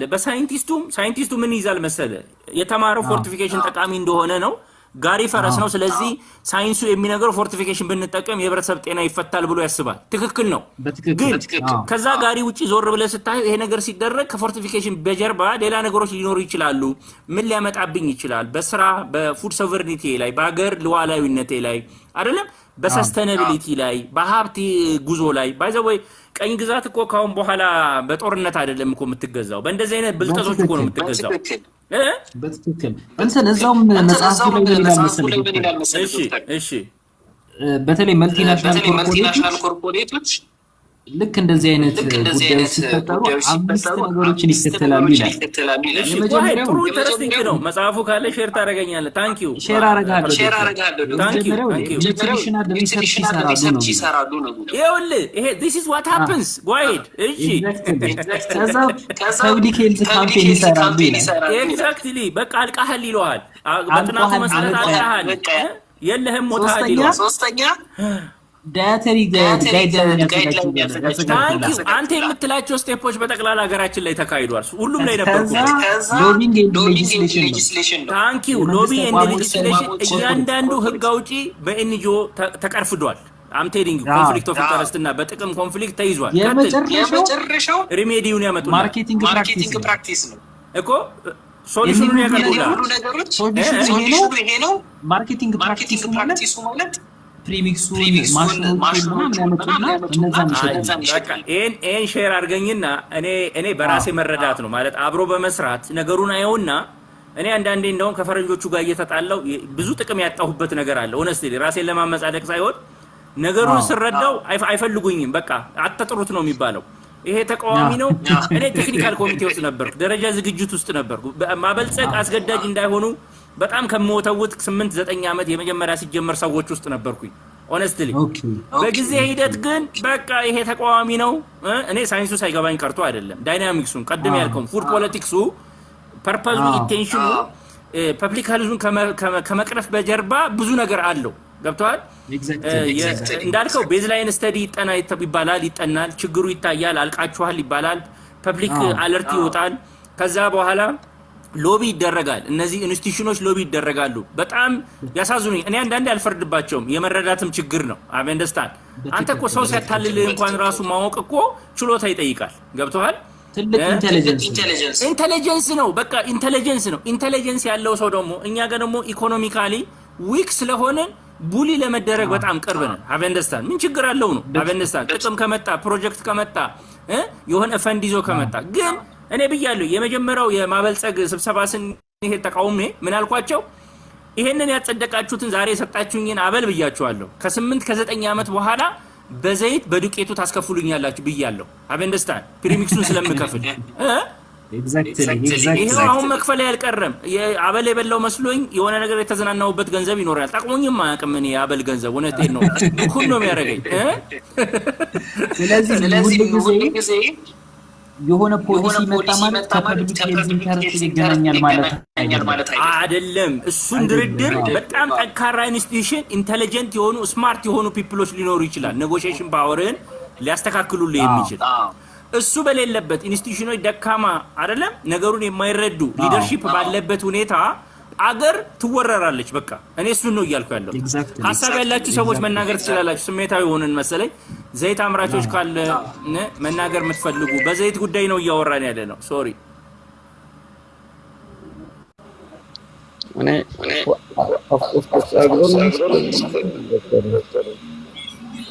ኦሮሚያ ሻልቢ ምናምን የሚለው አግሮኖሚስት ነው። ጥያቄ ጎ አሄድ ቀጥል። ኢትዮጵያ አሁን እንግዲህ ወደ 3 ቢሊዮን ሊትር ዘይት ነው ባለው ዳታ ነው። እሺ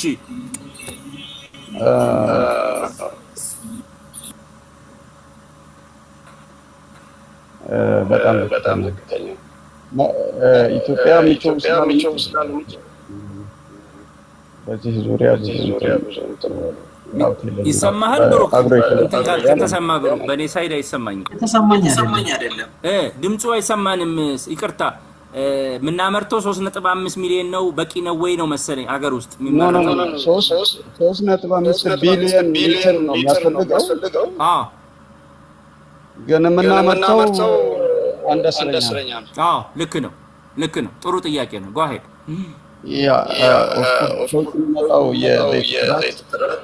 ጥያቄዎች አሉ ግን ሀገር ውስጥ ለማምረት ደግሞ ይቻላል። አግሮ ኢኮሎጂ የሚሰጠ ነው። ውስን የሆነ ካፒታል ነው የሚያስፈልገው። ልክ ነው። ይቻል ነበር ኤክስፖርት ማድረግ ይቻላል። ግን ምንድነው ይታየኝ የኢትዮጵያ የግብርና ፖሊሲ በራሱ ችግር አለ። አንዱ ነው። ትክክል ነው። የኛ ፖሊሲ ሜከሮች ለሀገር ብለው የሚያደርጉ ብዬ አስባለሁ። ተገቢ ነው። ለምሳሌ በጣም ተወዳጅ እንደምታውቁት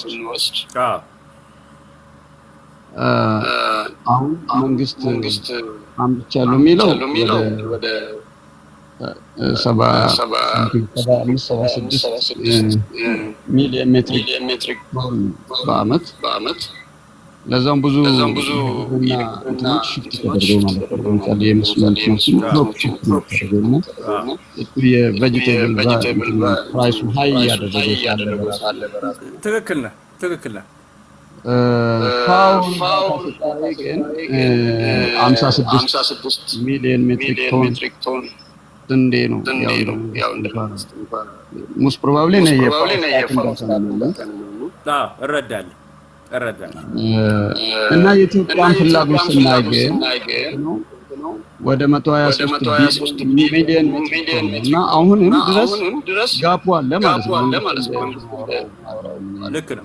this is a fact that ኢትዮጵያ የምትገዛው የስንዴ እንትን ከዓለም ላይ ልክ ነው። ስለዚህ ይህ ችግሮች የፖሊሲ ችግሮች ናቸው ብዬ ነው። አይ አንደርስታንድ አክሰፕት አደርጋለሁ። ኮምፕሊትሊ አክሰፕት አደርጋለሁ። ያ መንግስትን የ10 ዓመት ናሽናል ፕላን ነበርኩ። ኦኬ በዛ ላይ የተደረጉ ውይይቶች ላይ ነበር። እሱ ነገር ትክክል እንዳልሆነ ሳነሳ ነበር። ኦኬ ኖሌጅብል የሆነ ዛሬም 8 ዓመት በኋላም ትክክል አለመሆኑን በድፍረት አወራለሁ። ምክንያቱም ለውጥ ስላላመጣ ተደርጎ ኢቭን ሀገራችን ግማሽ አልቻለም። ልክ ነው። ፓስታ መኮረኒ ፋብሪካዎች ስቲል አያገኙም። አምጥተው ነው አሁንም። ትክክል ነው።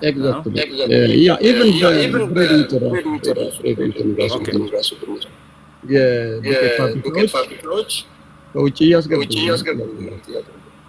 ስለዚህ ምንድነው ይሄ መቅረት ብሎ ያስባሉ? ፖሊሲ ዙሪያ ያሉ ሰዎች የባለሙያውን ኮሜንትና ፊድባክ ለምን ችግሩ ምንድነው?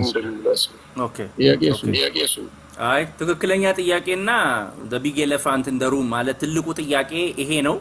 ከዛ በወረዱ ጉዳዮች ነው የምናወራው። እኔ ፖሊሲ ላይ ሰራለሁ፣ ፓርላማ የምታገላለሁ። ያልከኝን እንትኖች በጣም እረዳቸዋለሁ። በዘይት ማምረቱ ላይም ራሱ የወጡ የፖሊሲ እንዴት መመረት ይችላል፣ ዘይት ራሷን ኢትዮጵያ እንዴት ትችላለች፣ በክለስተር ፋርሚንግ እንዴት መሸፈን ይችላል ተብሎ የተባሉ ስራዎች አሉ። ግን በዛ ልክ ያልሄዱ ስራዎች አሉና ሰፕላይ እና ዲማንዱ ዋናው ጥያቄ እሱ እንደሆነ እረዳለሁ።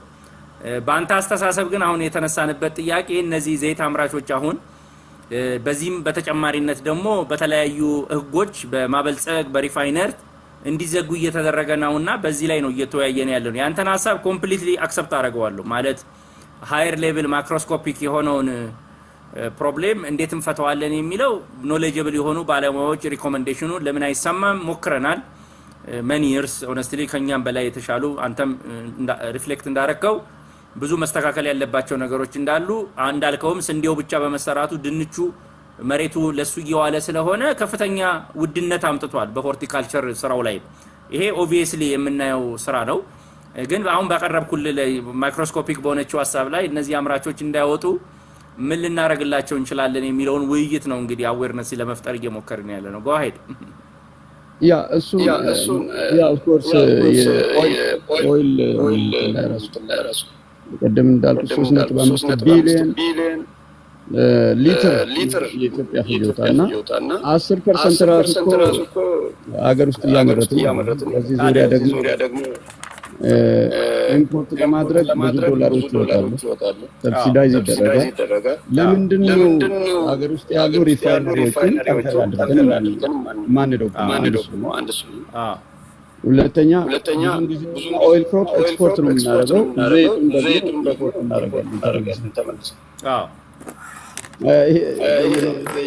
at the expense of health ነው by the way at the expense of health ነው እኛ ባየነው palm oil ከፍተኛ የሆነ ሳቹሬትድ ፋት ስላለው ልብና አሲድ ፋቲ አሲዶች በጣም ጠንቅ ናቸውና ሊፈትሽ ሲስተሙን በደንብ የሚጎዱ ኦይል ክሮፕን በደንብ ጠንቅ ስለማት አግሮኖሚስት መረዳት ካንተ መፈልገው ኖሌጀብል እንደሆንክ ተረድቻለሁና ደስ ያለኝ ማለት ነው ቅድም ብሩክ ፉድ ፖለቲክስ ሲያወራ ነበርና አንዳንዴ የዚህ የእርዳታ ድርጅቶችም አይኤምኤፍንም ሌሎቹንም ጨምሮ ተጽኖ በዛው ልክ ሊሆን አይችልም ወይ አገሪቷ ፈንክሽን ለማረጋት ፕሪስክራይብ የሚያረጉት ነገር መንግስትም ከሚችለው አቅም በላይ ሆኖበት ከሆነስ የሚለውን አይታውኋል ወይ የሚለው አንዳንዴ ተጽኖ ኢኮኖሚ መቀጠል አለበት ብድር ትበደራለ ብድሩ ደግሞ it comes with conditions አይደለም የሚጠበቅብ ኮንዲሽኖች አሉና እነዚህስ ችግር አይሆኑም ወይ ያ አሁን እኔ እነሱ እንግዲህ መንግስት የሚሰማው አድቫንቴጅ እና ዲስአድቫንቴጅ ወይ ማድረግ መመዘን የአይኤምኤፍ አድቫንቴጅ ከበለጠ ብቻ እኔ ብር እንዳለበት ይሰማኛል ያለው ነገር አሁን ራሱ ችግር ውስጥ በዚህ የዶላር ላይ አሁን ራሱ የኢትዮጵያ ብር ችግር ላይ ነው የኢትዮጵያ ህዝብ ደግሞ ከእያንዳንዱ የኢትዮጵያ ህዝብ ኪስ የተወሰደ ሀብት ነው አዎ በታክስ ምናምን ያው መጠኑ እየጨመረ ስለሆነ የበለጠ ችግሮችን የበለጠ ከመሳብ ጥርስ ነክሶ ማለት ይተሻለ ነው ታንክ ዩ ጥርስ ነክሶ እሱን ነው እንግዲህ አሁን እንትን እያልን ያለ ነው በጣም ነው ማመሰግነው honestly ከዚህ በላይ ብናዋራ እንትን ደስ ይለኛል ኤኒ ታይም ሌላም ጊዜ አገር ውስጥ ነው ያለው የት ነው አይ ዶንት ኖ ኖሌጀብል እንደሆን አንደርስታንዲንጉን ወድጄዋለሁ እንደዚህ አይነት ሃየር ሌቭል ዲስከሽን ለማድረግ ነው ግን ያው ቲክቶክ ፕላትፎርሙ በዚህ ሌቭል ላይ ዲስከስ ለማድረግ አፕሮፕሪየት ፕላትፎርም አይደለም ኢንቦክስም ተደራርገን ያለን ኤክስፒሪየንሶች ብንነጋገር ደስ ይለኛል የምትለው ነገር ካለ እንትን በለኝና አመሰግናለሁ እሺ አመሰግናለሁ እሺ በጣም ደስ ብሎኛል ታንክ ዩ አመሰግናለሁ በጣም ደስ ብሎኛል ታንክ ዩ ብሩክ go ahead ሌሎች ሰዎች መጽሐፉን እሺ በሶፍት ኮፒ ነው ሶፍት ኮፒ አለኝ እንትኑን መጽሐፍ በመጽሐፍ ቢሆን ደስ ይላል ያኛው ያደክማል የሆነ ጊዜ እሺ ስለዚህ አሁን ወደ ምንድነው ወደ መጨረሻችን እየሄድን ያለ ነው እነዚህ አምራቾች በኤፍዲኤም በደረጃዎች ኢንስቲትዩትም የደረጃ ምልክት እንዲጠቀሙ እያስገደዳቸው ነው ቫይታሚን ኤዲ ካልተጨመረ ዘይት መሸጥ አይቻልም ተብሏል ሶስት አማራጮች ቀርበዋል ግን ሳያቸው ብዙ ሰው ያው ቲክቶክ ላይ ትሬንድ ሆኗል ዘይት እየጨመቁ መሸጥ ትሬንድ ሆኗል ብዙዎችም ዛሬም ወደ ዘይት ልግባ ይላሉና ኪሳራ ከመምጣቱ በፊት ይሄንን ማስተራቅ ያስፈልጋል ወይም በትልቁ ማሰብ ያስፈልጋል ነው እኔን ማጠቃለያ ሜሴጅና አንተም ልታጠቃለል ትችላለህ go ahead ብሩክ ማጠቃለያው እንግዲህ ዛሬ ገባንበት አጀንዳ ዘይት ማበልጸግ ተገቢ ነው እንደ ሳይንቲስት እኔም ደጋፊ ነኝ ቫይታሚን ኤ ዲ የኢትዮጵያ የህብረተሰብ ጤና ችግር ነው ከ50% በላይ ፀሐይም ቢሆን የቫይታሚን ዲ እጥረት በውስጣችን የተጠኑ ጥናቶች አሉ ቅድም ያልከው ኒውትሪሽናል አሰስመንት ተሰርቶ ችግር እንዳሉ እናውቃለን እነዚህ ልንፈታበት የምንችለው መንገድ ግን የምግብ ሉዓላዊነት ችግራችንንና አገሪቷን ዋጋ እንዳያስከፍላት ጥንቃቄ እናርግ እንጂ ፎርቲፊኬሽኑን ኮምፕሊትሊ የሚቃወም ሰው የለም። እኔም አልቃወምም። ግን አምራቾቹም ቅድም ግሩም ዘይት ገብታ እንደተናገረችው እኛ ከተበረታታንና ከተደገፍን አርጉ የሚባለውን ነገር ለማድረግ ዝግጁ ነን። በሚንችለው አቅም መደረግ ያለበትን ድጋፍ ለይበለጠ እንደውም እንደ አሜሪካ እንደ ሲንጋፖር እንደ ቻይና ለራሳችን አምራቾች ገበሬዎች እና እንደዚህ አይነት ኢንዱስትሪዎች ደጋፊ መሆን ነው። ኢምፖርት ሰብስቲቱሽን መንግስት ያበረታታል። የምግብ ሉዓላዊነት ሁሉ ጊዜ የምንነጋገርበት ጉዳይ ነው። ምግባችንን አሁን በኢራን ጦርነት ምክንያት አይታል። ዘይት በመቋረጡ ነዳጅ በመቋረጡ ምክንያት ምን ያህል ደንግጠን ጉዳችን ፈላ ስንባባል ነበርና የውስጥ አቅማችንን እያጠናከርን መሄድ ጠቃሚ ነውና የፎርቲፊኬሽንን ጉዳይ የህብረተሰብን ጤና ከአነስተኛ አምራቾች ጋር ባላንስ አድርገን ልንሄድ ይገባል። ኢን ፕሪንሲፕል ያ ጥሩ ቢሆንም ግን እሱን ልናጠፋበት ልንቀርፍበት የምንሄደው መንገድ ሌሎች ዋጋ ደግሞ እንዳያስከፍሉን ጥንቃቄ እናርገ ነው። የኔ ማጠቃለያ ዋናው ሐሳቡ እሱ ነው ለማለት ነው። ጎ አሄድ ብሩክ። በጣም ትክክል። ካንተ ንግግር በላይ የተሻለ ሐሳብ መሰጠው ነገር የለም። ግን ምንድነው የምግብ ጉዳይ ሁለንተናዊ የሆነ ተጽዕኖ እንዳለው ግን ብዙ ሰዎች ሊረዱ ይገባል። አንድ ፖሊሲ ከህብረተሰብ ጤና ጋር ብቻ አይደለም የሚገናኘው። በግሎባላይዜሽን ዓለም ውስጥ ከፍተኛ የሆነ ትስስር አለ። እኔ የቼዝ ጨዋታ ነው የምለው። ቢገርም ቼዝ ጨዋታ ነው አሁን የሚለው። ቼዝ ጨዋታ ማለት እንደ ዳማ ልታፈጥነው አይገባም። ፎርቲፊኬሽን ዛሬ ጥሩ ነው እንጨምረው እንሩጥ ማለት ዳማ ደስ ይልል ይችላል። እንደ ቼዝ ግን የኦፖነንትህን አስተሳሰብ ማወቅ አለብህ። ሙቭን ይሄን ሰስልክ ይሄን ምን አደረገኛል ብለህ ሲስተሙን መረዳት ነው ያለብህና አገራችን ነው እንግዲህ የኢንዲቪጁዋል ኮንሰፕት ስፔሻሊስቶች ብዙ ነው ያሉት። ኦነስትሊ እኔም እንደ ምግብ ሳይንቲስት ኮንሰፕቴ በቃ ምግብ ሳይንስ ከሆነ በምግብ እንዲሉ አለው። አሁንም ምቸገረው አለ። ለምሳሌ ልንገር እኔ ተነስቼ የወተት ላም ከአንድ አመት በታች አትስጡላለሁ ሳይንሱን ተምሬው። አሁን ግን ህብረተሰቡ ጋር ስገባ የሚጽፉልኝ አሉ። እኔ አቅም የለኝም፣ ፎርሙላ ለመግዛት አቅም የለኝም፣ ያለኝ ምርጫ ወተት ነው። ስለዚህ እንዴት ታረጋኛለህ ነው ሀቨንደስታር። ስለዚህ አሁን ምክሬ ነው መሆን ያለበት ፎርሙላ ማታገኝ ከሆነ የላም ወተትን እያቀጠልሽ ተጠቅመሽ አይደል። በተጨማሪ ግን የአይረን እጥረት እንዳይከሰትበት ደግሞ ጥራጥሬዎች እንደዚህ አይረን ሊያስገኙ የሚችሉ ነገሮች አብረሽ በጎን አብይብዬ ነው መምከር ያለብኝ ሀቨንደስታር።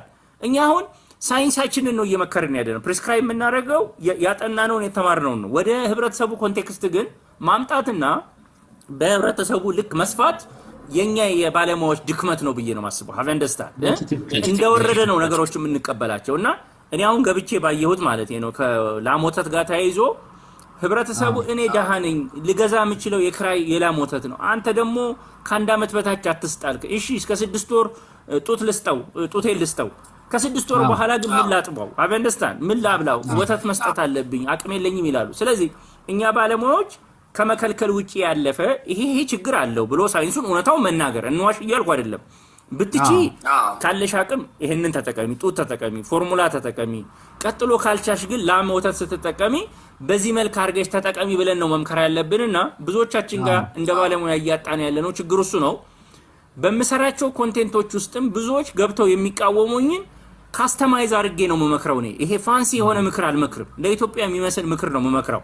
አንዳንዶቹ ግን ቋሚ ዕውቀታቸውን ሳይንሳቸውን ይዘው ይመጡና ሳይንሱ ላይ አልተጻፈም ይሄ መጽሐፉ አይልም፣ መጽሐፉ የሚለውን ግን እንደ ህብረተሰቡ ኮንቴክስት አዳፕት ማድረግ የማንኛውም የማስተማር ትልቅ ችሎታ ነው ብዬ ነው ማስበው። ሀቨንደስታር ኮንቴክስቹአላይዝ ማድረግ፣ ሎካል ሶሉሽንን መፍጠር፣ ህብረተሰቡን ከማስደንገጥ ይልቅ በራሱ አቅም አይደለም። አንዳንዱ ነው ፍረስትሬት ያደርጋል። አንድ እንትን ልንገርህ፣ ሰውየው ውጭ ሀገር ነው የሚኖረው እና ዘመዶቹ ቴሌግራም ይልኩለታል።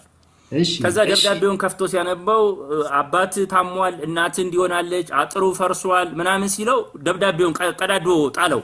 ለምን ሲሉት አንድ ችግር ቢሆን እረዳቸዋለሁ አለ። ይሄ ግን እስቱማች ገብቶሃል። ስለዚህ ይሄ ምንም መፍትሄ አልሰጣቸውም ብሎ ቀዶ ምንም አላረገላቸውም። እና እኛም ሀገራችን ላይ እንደያንዳንዱ ሲንግል አውት አያረግን ካልተራዳን በስተቀር ህዝቡ ኦቨርዌልምድ ይሆናል። በቃ አንዴ ይሄ አለብህ ያኛው አለብህ ይሄኛው አለብህ ሲለው ቶ በቃ እንደሆነ ሆኜ ሞታለሁ ይላል።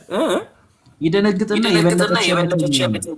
በቃ እንደውም ዝግ ነው የሚሆነው ለምንም ዕውቀትና እንትን ቅቡል አይሆንም። ጋብርስተዋል ዝግ ነው የሚሆነው። በትክክል ከቲዮሪ ያለፈ ፕራክቲካሊ በቃ ባምር ጠላው ይላል። አበሻ በጣም ጎበዝ ህዝብ ነው። ባምር ጠላው ይላል። እውነቴን ነው። ከማወቅ ውጪ ካለበት ችግር በስተቀር ያወቀው ለመተግበር የኢትዮጵያ ህዝብ በጣም ጎበዝ ነው። ስማርት ህዝብ ነው። በጣም ኢንተለጀንት ህዝብ ነው። እኛ ዶክተር ፕሮፌሰር ከምንለው በላይ በጣም ኢንተለጀንት ህዝብ ነው። ኦነስትሊ ምን ባየሁት ያጭር ጊዜ የቲክቶክ እንትኔ ከነሱ ነው የበለጠ መማራው። እንደውም የሚገርም ትክክል ብዙ ነገር ያስተምራሉ ሰዎች ተግባራዊ ልምዳቸው ታንኪዩ ተግባራዊ ልምዳቸው። እኔ አሁን እንግዲህ ብዙ አመት ተምሬያለሁ 20 አመት በላይ እንግዲህ በምግብ ሳይንስ። ኦነስትሊ እዚህ ከህብረተሰቡ ጋር ግን ስነጋገር እያገኘሁት ያለው ነገር በጣም የሚገርም ነው። በቃ በጣም ህብረተሰቡ በጣም ጎበዝ ነው። ዘ ኦንሊ ቲንግ ከዚህ ጋር ያመጣነውን አደራጅተን ቻናል ማድረግ ያስፈልጋል። ጓሄድ እሺ፣ ሀሳብ ያለው ሰው ሰላም ነው ዶክተር። እንዴት ነሽ? ሰላም ነሽ ወይ? እግዚአብሔር ይመስገን። እሺ ቀጥይ። ድምጽ ያስተጋባል። ምንም ችግር የለውም ቀጥይ። እሱ ኦኬ። እሺ እኔ እንኳን ያው ለጥያቄ ነው የገባሁት።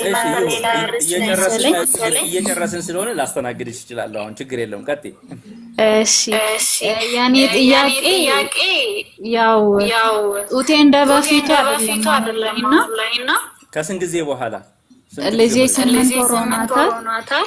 ግን ያው ብቻ እስከ 2 ዓመት ምናምን ልክ ነው ማጥባት ግድ ነው ይባላል። ያኔ ደግሞ ከሆነ ያው የለውም ብዙና ምን ማድረግ አለብኝ? በምን ምክንያት ቀነሰብሽ? ትበያለሽ? ስራ ነው? ጭንቀት ነው? ውሃ አትጠጪም ወይ? ምግብ አትበይም ወይ? በምን ምክንያት ቀነሰብሽ?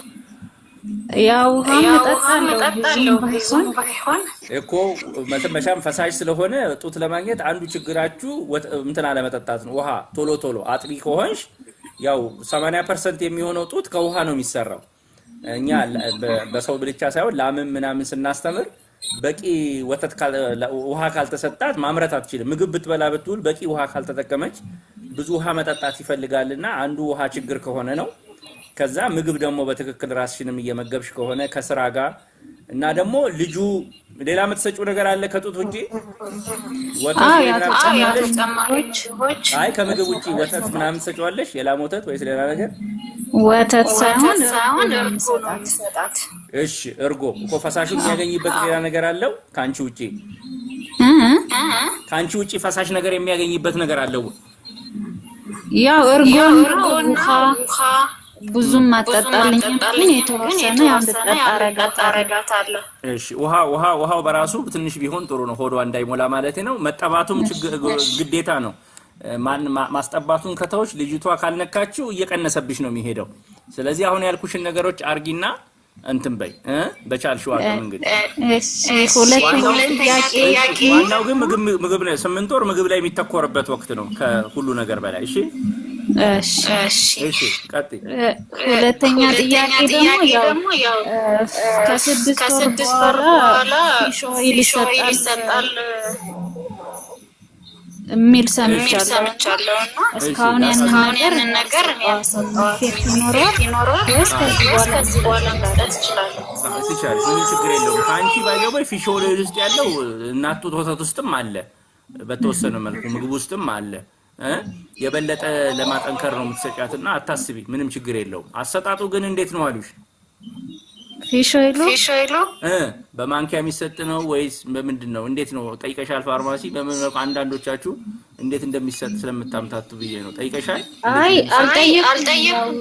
እዚህ ቲክቶክ ላይ ተከታተል እንደዚህ በምግብ ውስጥ ምናምን እሺ አዎ እሱን ለማለት ነው እንጂ የሰማሁት ትልቅ ሰው በቀጥታ በማንኪያ ምናምን ከመስጠት በምግቡ መስሪያ ውስጥ ምናምን ምግብ ካለቀ በኋላ ቀላቅለሽ ለመስጠት ሞክሪ ለማለት ነው። ቀጥታ መሆኑ ስለሆነ እሱ ላይ ያው ከአንድ ዓመት በታች የሚሰጥ የለም ነው የሰላሽ እኮ እሱን ነው ያልኩሽ እኮ በብዛት ከምግብ እንዲገኝ ነው። ከአንድ ዓመት በላይ ነው የጠየኩሽም ለዛ ነው። ፊሽ ኦይል ይሄ አይምሮ ቢያበለጽጉት ነገር ካንቺ ነው የሚገኘው ወይ ከፎርሙላ ነው የሚገኘው ወይ ከምግብ ነው የሚገኘው። የበለጠ ለመጨመር ግን ከአንድ ዓመት በላይ ነው ያለውና እሱን ተጠንቀቂ ለማለት ነው የጠየቅኩሽ መጀመሪያው ነው። እሺ አመሰግናለሁ። እሺ መልካም በርሺ። እሺ አሜን። አሜን። የሰውን ተረስት እንግዲህ እንደምታውቀው ሁሌ ጊዜ ግን ይሄንን እያወራን ስለማንዘልቅ ቶፒክ ማዘጋጀት ያስፈልጋል። ብሩክ ሐሳብ አለ? እሺ አቡ ወይ ኖቫ ስታክ እየጨረስን ነው። ዛሬ የገባንበት ጉዳይ ስለዚህ ማበልጸግ ከዘይት አምራቾች ጋር ለመነጋገር ነው። ግን ተነጋግረናል። ቪዲዮን ሼር አድርገን እንግዲህ ሐሳባችንን ከዛ እንዲያገኙት ማድረግ ነው። ብሩክ ልክ ነው ዶክተር። ኦኬ እሺ፣ የተወሰኑ ሰዎችን 6 ሰዓት ሆኗል። ጥያቄ ካላቸው እንስማና በዚህ ምን ጨረስ እንችላለን። አመሰግናለሁ ብሩክ። ጥሩ ሐሳብ ነው። ጥሩ ውይይት ነው። ቴንክ ዩ ዶክተር። መጽሐፉን ላክልኝ ያልከኝን ፉድ ፖለቲክሱ አስቸግሮኛል። እሺ ሰላም ጎሄድ። እሺ መቼ ነው የምትገባው? ያንተ ቀን ቋሚ አይደለም፣ አግኝቼ አላውቅም።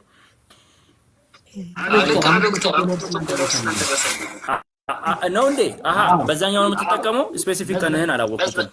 በዚህኛው ለመግባት ብቻ ነው።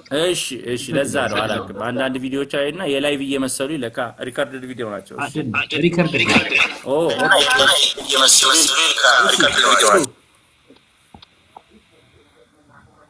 ሰላም ሃኒ ይሰማል? አዎ ይሰማል። ሃኒ ቀጥይ። እሺ አለው ያስተጋባል። እሺ ኦኬ፣ ችግር የለውም። የሌሎቹ ነው መሰለኝ ሁሉንም ሳስገባ እንደሱ ያደርግብኛል። ቀጥይ። እሺ ልጅ ሁለት እሺ ሳጣባት ወዲያው ነው ተስነለሰው ባሁን ገና ሳታገሳ ማለት እሺ እና ብዙ ጊዜ በቃ ሁለት ሶስት ይበዛታል። መብዛት ነው። ጡትሽ ይበዛል። በአፍንጫዋ ምን ይወጣል? ኖ መጠኑ ያንቺ ብዙ ነው ወይ ስታየው? ወይ ጡት ወተት እኮ እንደዛ ከሆነ አልበሽ በጡጦ መስጠት አትችይም ለተወሰነ ጊዜ ከበዛብሽ። የሱ ችግር ከሆነ ከተጣደፈ ማለት ነው። ኦኬ እንደዛ አርገማት አልበላታለሁ አልፋለሁ እንደዛ አርገማት። አይ አንቺም ይታወቅሻል። አንዳንድ ሴቶች በጣም ብዙ መጠን አለውና ልጅቷ ከምትችለው በላይ ከሆነብሽ ማለት ነው። እኔ እሱ ዶክ አከም አይደለሁም፣ ግን እንዲሁ ከልምድ ነው እየነገርኩሽ ያለሁት። ከበዛብሽ ግን አልበሹ እየሞከርሽ እየቀነሽ ከበዛባት ማለት ነው። ሌላ ምክንያት የለም። ጤነኛ ነች አይደለም? አዎ አይ በደንብ ነው ውሃ መስጠት ምንም ሲል ወዲያው ነው እኮ ማለት እንደመተናነቅ እኮ ነው። በቃ ማለት ከምትችዩ በላይ የሚሆንበት ወቅት አለ። እንደዛ ሆኖባት ላስገሳቱላ ወዲያው አየር በመሃል እኮ እያነቀ ስለሚገባ እኛም ምግብ ስንበላ እኮ እንደዛ ያጋጥመናል ማለት እያጣደፍን እንትን ስንልና አብዝተሽባት ከሆነ ብዬ ነው የኔ መረዳት ነው። እኔ አምኖት የዚህ አይነት ህክምና አይደለው። እኔም እንደዛ ነው ያለው ማለት ያኮ የእናት እንትንሽን ያረጋገጥኩልሽ። እሺ መልካም። በስቶባት ነው የሚለው ነው እኔ ጋር። እሺ በርቺ እንትን በይና ምንም ችግር የለውም። በእንትን መሆኑ መጠኑን እያየሽ ደግሞ በሚቀንስበት ጊዜ ማጥዋቱን ቀጥይ። መጠኑ በሚበዛበት ጊዜ ብቻ በጦጦ እንትን በይ አልበሽ። እሺ እንጂ ማሳየት ምናምን ጋር ይጠበቃል። በዚህ ሞክሪና ቀጥይ ወደ ህክምናው። በዚህ ሞክሪና አሁን ባልኩሽ።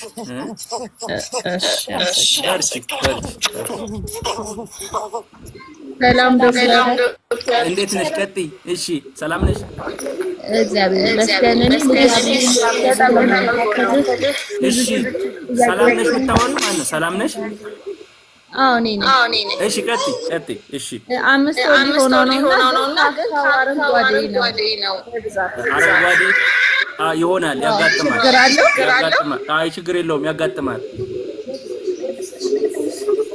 ምን ማድረግ እችላለሁ? አይደል ምንም የምታረጊው ነገር የለም። ጥርስ ጋር ምናምን ስለሚገናኝ ነው። አንዳንድ ጊዜ አለው ምልክት አለው። የጥርስ በጣም ይበላዋል እኮ የጥርስ ሊወጣ ነው ነገር ወዳሱ።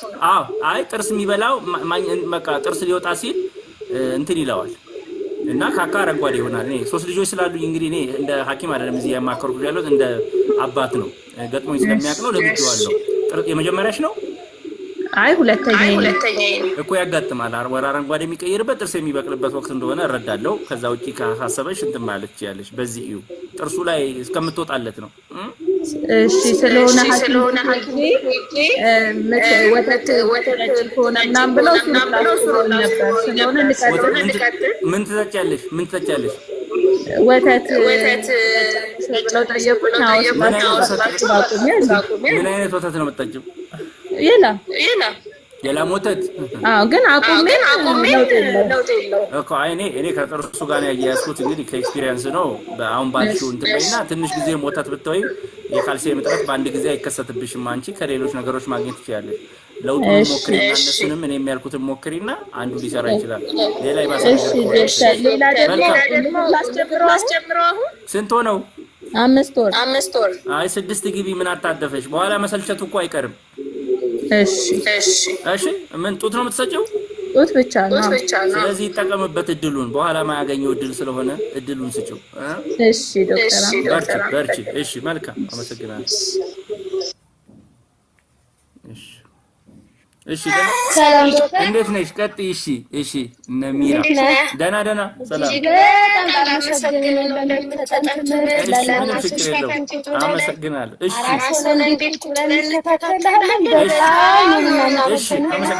አመሰግናለሁ። እጅግ በጣም ጥሩ ሰው ነው። እንወዳለን። አሜን። በጣም ነው ማከብርህ። እሺ ኧረ ደስ ይለኛል። ጥያቄ አለሽ? ጥያቄ የለኝም። አብዛኛው ጥያቄ እናቴ ሲጠይቁ በቃ ከክሊፑ ላይ ተከታታይና ጥያቄያችሁ ተመሳሳይ ነው ልጆቻችሁ። እሺ በርቺ። አመሰግናለሁ ሚራ፣ እግዚአብሔር ይስጥልኝ። አመሰግናለሁ። መልካም ታንኪ መልካም። እሺ ለነበረን ጊዜ አመሰግናለሁ። የዛሬ የገባሁበት ምክንያት የዘይት ማበልጸግ የአነስተኛ አምራቾችን እየተፈታተነ ስለሆነ እንዴት እናስታርቀው ነው። ስለዚህ ማጠቃለያ የሚሆነው እንግዲህ ዘይት ማበልጸግ በጣም ጠቃሚ ነገር ነው። ቫይታሚን ኤ ዲ ቢኖረው ለኛ ጠቃሚ ነው። ይሄንን ለማድረግ በምናደርገው ጥረት ውስጥ 10% የሚሆነው ነው የሀገራችን ገበያ በአነስተኛዎቹ የተሸፈኑትና ለነሱ ድጋፍ ሊደረግ ይገባል።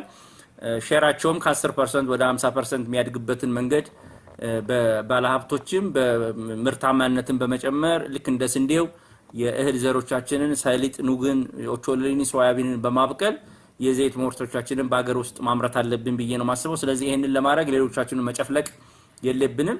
ስለዚህ የፉድ ፖለቲክስ ምንድነው አንድ ህግ ሲወጣ ለህብረተሰቡ በጤና ጠቃሚ ቢሆንም በኢኮኖሚ የሚያወጣውን ማስተዋጽኦ ደግሞ መጠንቀቅ ያስፈልጋልና ልክ እንደ ቼዝ ጨዋታ መንግስታት ከውጭ ሀገር ጋር በሚገቧቸው ውሎችና እንደዚህ አይነት ጥናቶች ላይ እንደ ቼዝ ጨዋታ ዳማውን መረዳት ያስፈልጋልና አርቀን ማሰብ ያስፈልጋል። ስለዚህ ይሄንን እናርግ ለማለት ነው። ለነበረን ጊዜ በጣም አመሰግናለሁ። በተመሳሳይ ፕሮግራም ሌላ ጊዜ ገባለሁ። አመሰግናለሁ።